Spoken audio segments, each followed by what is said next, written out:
Today, let's go and explore the moon. Now tell me, do you think the moon was always there?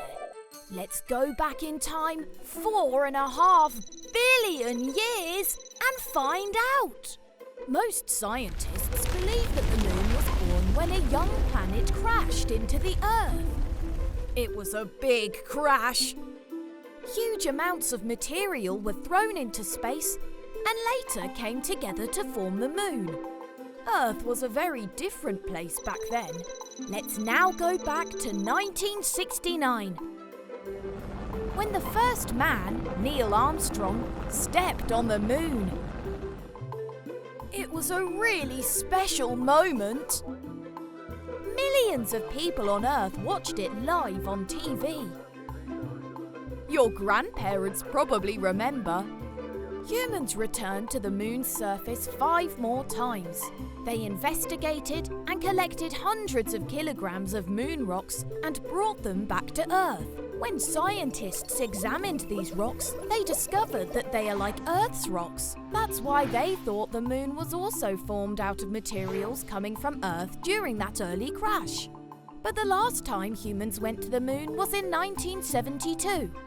Since then, only man-made machines, satellites and robots have visited the moon. There have been many of them. The good news is that today, scientists and engineers are preparing to send back astronauts to the moon and stay for a long time. Look at all the experiments they are doing. Come with me to the moon to see what they need to prepare for future exploration. Wow! Look back at the beautiful blue Earth. Living on the moon would be very different from Earth. When it is dark on the moon, it can get colder than anywhere on Earth. But when the sun shines, it gets hotter than boiling water. I'd better go inside my spaceship. Ah, that is much better. In here, I am protected from these extreme temperatures and from the sun's radiation. To stay on the moon, I need somewhere to live. Kind of like when you go camping on Earth, you have to build a shelter. But a moon shelter would need to be more high-tech to protect from the temperatures and radiation of space. Maybe I could build one out of the lunar soil. Or I could dig a tunnel underground. Or I could even inflate one like a balloon. I also need electricity. But there is no oil or coal to burn or wind power to use. That leaves the sun. I could use solar power on the moon, just like the houses on Earth that have solar panels on the roof. I am more comfortable now, but I am thirsty. Where could I get water? Did you know there is water ice on the moon, but only at the poles, in cold craters where the sun never shines? Come with me to a lunar pole and drill to get some. Water is very important. We need it to drink.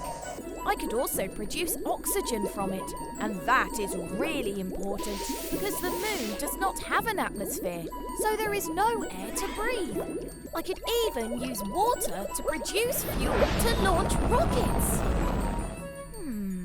But I am also hungry. There is no food here.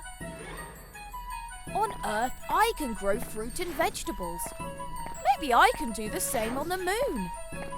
I would need to build my own greenhouse and take good care of my plants.